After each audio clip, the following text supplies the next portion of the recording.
My name is Abraham Great, and welcome to this platform.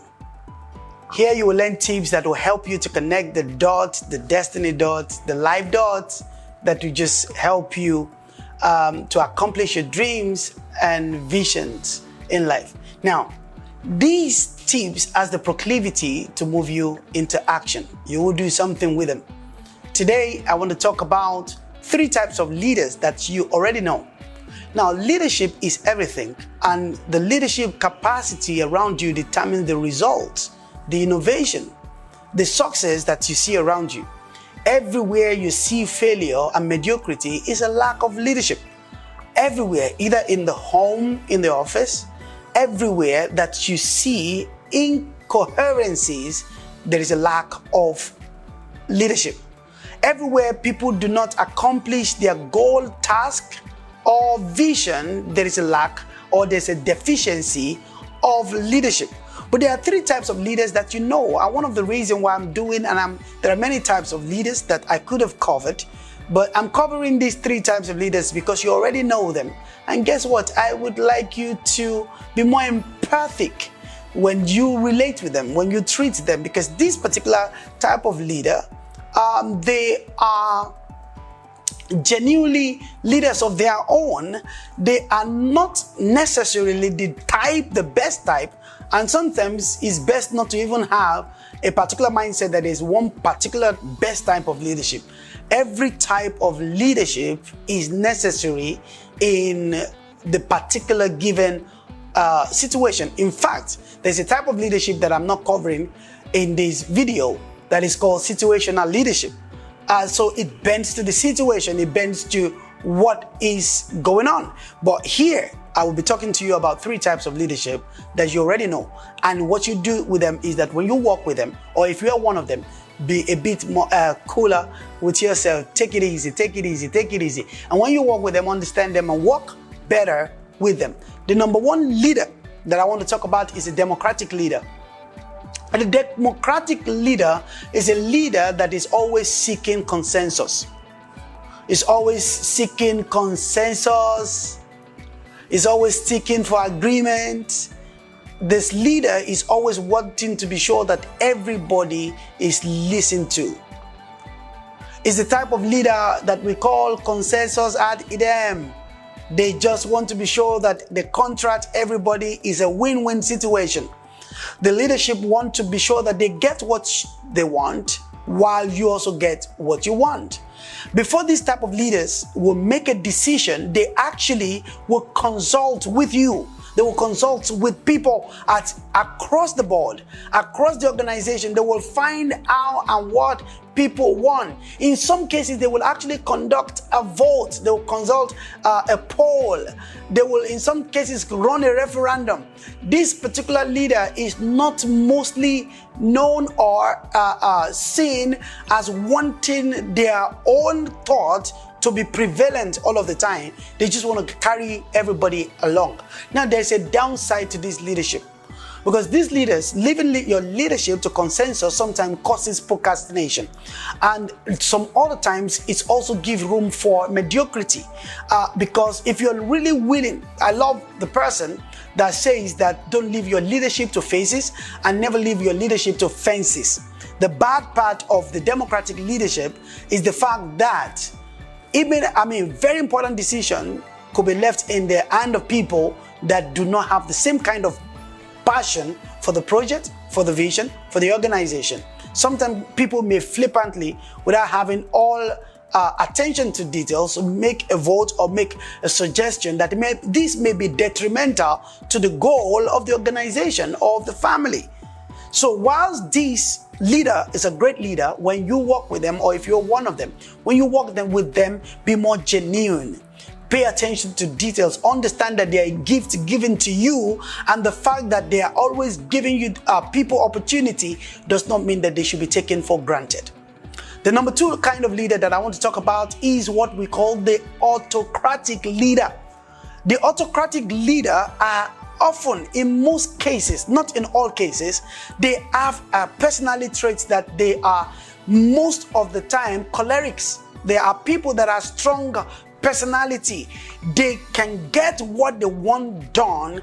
Either you're on board, either you agree or you don't agree. They are bulldozer. They will go on accomplishing what they want to accomplish. In some cases, they may ask for your opinion. If it doesn't suit them, guess what? They're gone.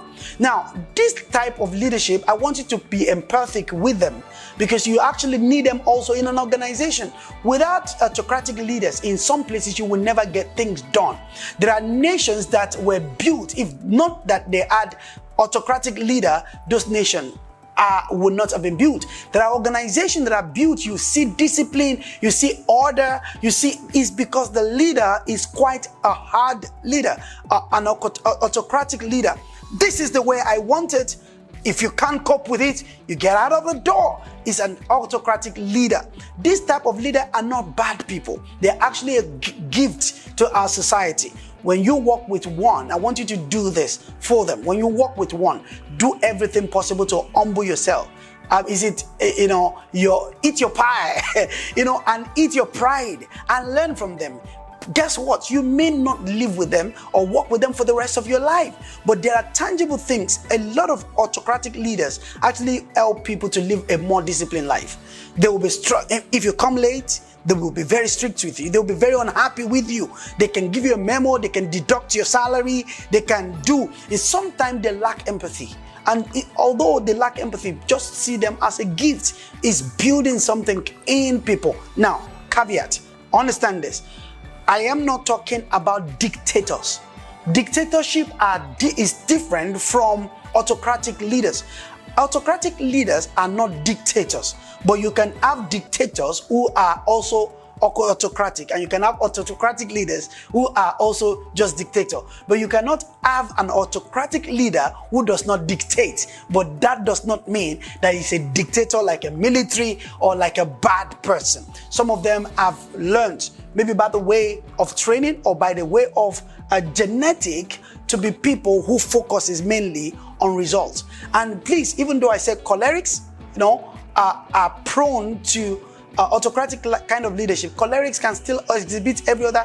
We have cholerics who are charismatic leaders, you have cholerics who are transformational leaders, and you have phlegmatic people who also are able to run an autocratic system.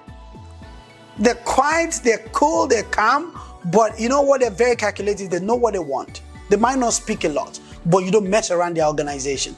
So it's not only dependent on the personality trait.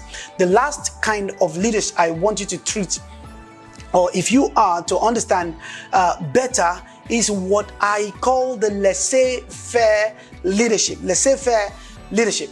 The word laissez-faire is from the French word. In French, we say laissez-faire. It follows laissez-faire. We say let him do it, let her do it, let the person do it. This type of leadership, please, again, do not misconstrue this type of leadership for over-delegators or over-delegation. This kind of leadership is actually very pertinent when you have people who run many organizations, or they run programs instead of projects. These kind of leaders rely hugely on competence. So they hire or they build a team of competent people. So if you see a laissez-faire leader, just understand that he's letting people do it because he's 100% sure he has hired very competent people. And a lot of them are big entrepreneur like Richard Branson and what have you. And what they do is they're going on holiday. They're just enjoying their life.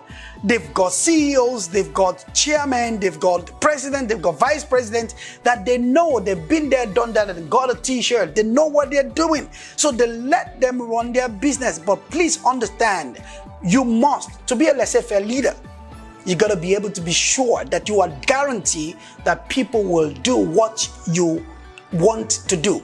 So for a laissez-faire leader, you set the vision, you set the mission, you set the objective, just give it to people. The rest of it, these competent people will run with it. They will turn the organization to profitability. If not, they will run the vision down and they will run the organization down. These three types of leaders, I love them and I want you to understand them. And when you work with them, be the best. For the laissez-faire, you bring your competence on board, you bring your character, your values on board, that when they turn their back, they've got to be sure that they can vouch for you.